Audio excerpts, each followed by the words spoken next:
안녕하십니까, 김환입니다. 이번 시간에는 2023학년도 종합대학교 중에서 초등교육학과를 모집하는 제주대학교, 한국교원대학교, 이화여자대학교, 세 개의 대학교 초등교육학교 수시 전형에 대해서 알아보겠습니다. 자, 우선 제주대학교부터 살펴보면요. 제주대학교 같은 경우에는 교과 전형과 종합 전형이 나누어져 있고요. 교과 전형이 일반 학생 1, 지역 인재 해가지고 31명씩 62명을 선발합니다. 많은 인원을 선발하는 것입니다. 서울교육대학교 같은 경우에도 50명을 선발하는데 62명을 교과 전형으로 선발하는 것은 적은 인원은 아니죠. 물론 일반 학생 1과 지역 인재로 나눠지는 부분이 있기는 하지만요. 자, 그 다음에 종합 전형으로는 일반 학생 11명을 선발하고요. 특별 전형 4명을 선발합니다. 자, 여기에서 제주교육대학교 같은 경우에 그 수능 최저학력 기준이 교과 전형을 맞출 수만 있다면 면접 없이 합격할 수 있는 대학으로서 합격이 쉬운 학교라고 볼 수도 있습니다. 자, 무슨 소리냐면은 내가 수능 최저 등급을 국어, 수학, 영어, 탐구 중 3개 영역을 7등급을 맞출 수만 있다면 내신 성적이 2.0이 넘는다 하더라도 합격할 수 있는 학교다. 작년 입시 결과를 잠시 후에 보겠지만요. 이런 면에서 교과 전형이 메리트가 있는 대학이다 라고 여러분들이 생각하시면 됩니다. 자, 그 다음에 종합 전형에서 11명을 선발하게 되는데요. 여기서는 1단계에서 3배수를 선발하고 면접 점수가 30%가 반영이 돼요. 그러다 보니까 학생들이 내가 어차피 종합 전형을 쓰는 데 있어서 제주도까지 쓸 이유가 있겠어? 뽑는 인원도 몇 명 되지 않는데 라고 생각하는 부분이 있지만 또 면접 일자가 중복되는 것을 감안했을 때 또 이런 부분에서 제주교육대학교를 쓰는 학생들이 존재합니다. 물론 어떤 경우에는 수시 때 학생들이 제주교육대학교까지 쓰지 않기 때문에 내가 쓰는 것이 유리하지 않을까라고 생각하는 학생들이 있을 수 있어요. 자, 이 부분이 틀렸다고 볼 수는 없지만 요즘은 제주대학교 같은 경우에도 비행기 타고 가는 데 있어서 교통이 그렇게 불편하지 않는다는 것을 감안해 봤을 때 그것은 꼭 그렇지는 않다라고 생각할 수 있습니다. 자, 그 다음에 제주교육대학교 면접 부분에 있어서 보면은요, 면접 같은 경우에도 제출 서류를 바탕으로 1단계 평가 자료의 확인 질문에 대한 답변을 전공 적합성, 자기주도성, 인성 공동체 기여도를 종합적으로 평가한다. 15분 동안 면접을 보기 때문에요. 여러분들이 제출한 서류, 즉 생활기록부가 되겠죠. 생활기록부를 기반으로 해서 여러 가지 다양한 질문을 할 수 있다라는 것을 염두에 두시기 바랍니다. 자, 그렇다면 작년의 입시 결과는 어땠는지 살펴보면요. 아까도 제가 말씀드렸지만은 교과 일반 전형이죠. 최저 등급을 4과목 합 7등급을 맞출 수 있다면 전체 교과가 70% 컷이 2.41. 다시 말해서 2점 중반대만 나와도 합격했다는 얘기가 나오는 거죠. 물론 작년 같은 경우에 최저 7등급을 맞춘다는 것이 3개 과목 쉽지는 않았을 거예요. 왜냐하면 영어 등급도 절대평가이기는 하지만 1등급 인원수가 많이 줄어들었고 수학 같은 경우에도 문이과 통합으로 시험을 보는 과정 속에서 문과 성향을 지닌 학생들이 다소 힘들었기 때문입니다. 자, 그 다음에 교과 지역 인재도 역시 70% 컷이 2.5였고요. 학생부 종합전형 같은 경우에 70% 컷이 전체 교과 2.19였습니다. 자, 이런 거를 놓고 본다면 제주교육대학교 초등교육학 같은 경우에는 2점대 학생들이 그래도 많이 붙을 수 있는 학교다라고 생각하시면 되겠죠. 자, 면접 부분을 우리가 한번 살펴보게 되면요. 면접 평가하고 서류 평가 부분에 보면은 70% 컷과 그냥 50% 컷만 제가 비교를 해보겠습니다. 70% 컷이 서류 평가가 861인데 50% 컷이 862점이다. 2.5다. 1.5점 정도 뺏기는 차이가 안 나는 것이죠. 자, 그런데 면접은 256.8에서 261. 결과적으로는 어떻게? 점수 차이가 서류 전형보다는 서류 평가 점수보다는 많은 차이가 나죠. 한 5점 이상 차이가 난다는 것이죠. 그러니까 이것도 여러분들이 염두에 두시기 바랍니다. 자, 그 다음에 2023학년도 한국교원대학교 초등교육학교 수시 전형을 살펴보게 되는데요. 자, 한국교원대학교 같은 경우에는 총 6개 전형으로 학생들을 선발하고요. 여기에서 교과 전형을 2명을 선발하게 되는데요. 이건 지역인재 전형이라고 보죠. 근데 이 지역인재 전형이 청남 지역이라고 해갖고 실제적으로는 충청 지역이라고 볼 수 있습니다. 충북, 충청북도, 충청남도, 대전, 세종에 소재한 고등학교들은 다 이 전형을 지원할 수 있다는 것이죠.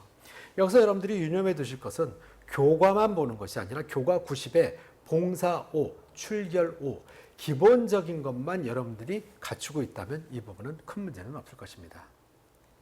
자, 그 다음에 학생부 종합 우수자 종합 전형에서 63명을 선발하는데 1단계에서 3배수를 모집하고요. 면접은 10분 동안 보는데 제시문 면접을 보고 한국교원대 면접 방식은 상당히 오랫동안 변화되지 않고 있습니다. 자, 이 부분에서 면접의 변별력을 충분히 갖추고 있다는 이야기이겠죠. 10분 동안 면접을 보는데 제시문을 주고 제시문을 숙지한 다음에 3분 동안 발표를 하게 되죠. 3분 동안 발표한다는 것이 쉽지 않습니다. 학생들이 한 가지 주제에 대해서 이야기를 하다 보면 또 너무 길게 얘기하는 것도 좋지 않겠죠. 3분 동안 맞춰서 발표를 한다는 것이 쉽지 않기 때문에 그거에 대해서 어떻게 발표했냐에 따라서 질의응답의 수준이 달라져요. 그래서 그 발표한 내용에 대해서 질의응답 3분 동안 또 이루어지게 되고요. 나머지 4분 동안은 개방형 질문을 하게 되는데요.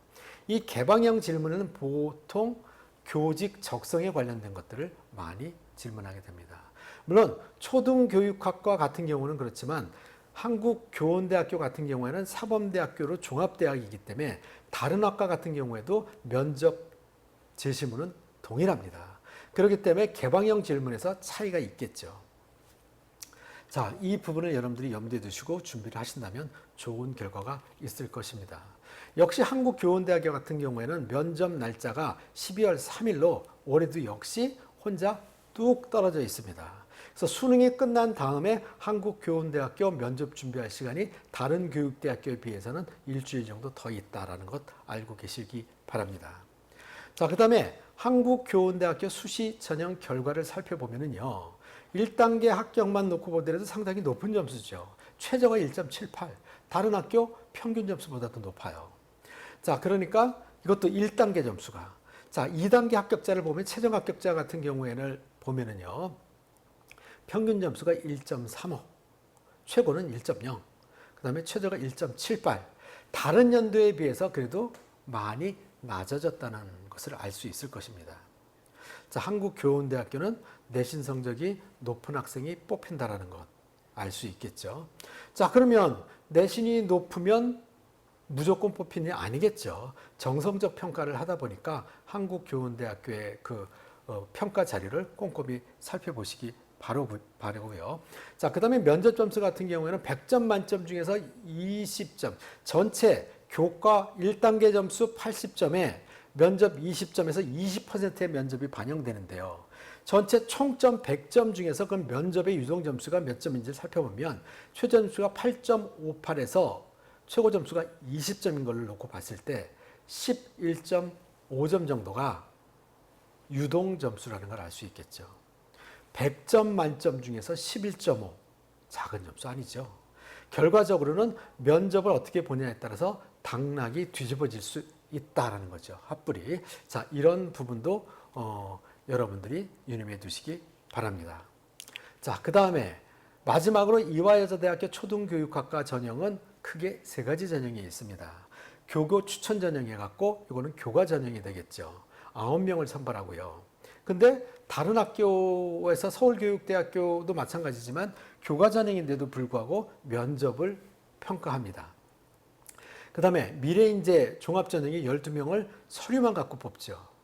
서류만 갖고 뽑는데 작년에는 자기소개서가 있었기 때문에 자기소개서의 비중도 있었지만 올해는 자기소개서가 폐지됨에 따라서 서류 100으로 뽑는다. 이렇게 생각하시면 됩니다. 물론 고른 기회 전형도 마찬가지고요. 다만 이화여자대학교에서도 학생을 선발할 때 2가지는 보지 않겠습니까? 실력적인 측면과 적성적인 측면을 보게 되는데요. 실력적인 측면에서는 고교 추천 전형은 내신 성적을 볼 것이고요.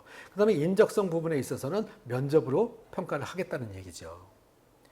그 다음에 미래인재 종합전형 같은 경우에는 서류 100으로 본다는 얘기는 종합전형이다 보니까 여기에서는 어떻게 인적성 부분과 적성 부분, 인성 부분을 다 서류에서 평가를 하고요. 그 다음에 실력적인 부분에 있어서는 최저 수능 등급이 국영수탐 세계 영역 6등급을 맞춰야 된다는 것이고요. 고른교회 같은 경우는 7등급을 맞춰야 된다는 것이죠. 쉽지 않은 것이죠. 자, 그러기 때문에 뽑는 인원도 적다 보니까 여러분들이 실질적으로 이화여대를 선택할 경우에는, 지원할 경우에는 내 생활기록부가 이화여자대학교에 또 내 수능 실력이 이화여자대학교에 적합한지를 잘 보고 지원하시기 바랍니다.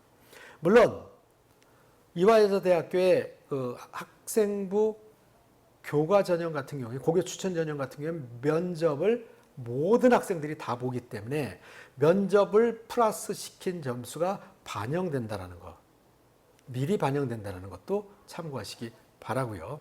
자, 그 다음에 이화여자대학교의 수시 전형 결과를 보면요, 작년 점수죠. 고교 추천 전형 같은 경우 1.2x가 뭐 50%나 70%에서 그대로 나타나고 있습니다. 자, 그 다음에 미래인재 전형은 70% 컷이 1.5x인데 올해 같은 경우는 자기소개서가 없기 때문에 이 부분이 조금 달라질 수도 있겠죠. 자, 지금까지 초등교육학과로 학생을 선발하는 종합대학교인 제주대학교, 한국교원대학교, 이화여자대학교의 수시 전형에 대해서 살펴보았습니다. 그 이외에 궁금하신 점이나 자세한 설명은 교대입시연구소 김한컨설팅 공동 주최하는 설명회에서 확인하시는 것도 방법일 것입니다. 물론 개인적으로 궁금하신 점들을 교대입시연구소나 김한컨설팅으로 문의해 주시면 자세히 설명드리겠습니다. 아무쪼록 좋은 결과 있으시기 바랍니다. 여러분 감사합니다.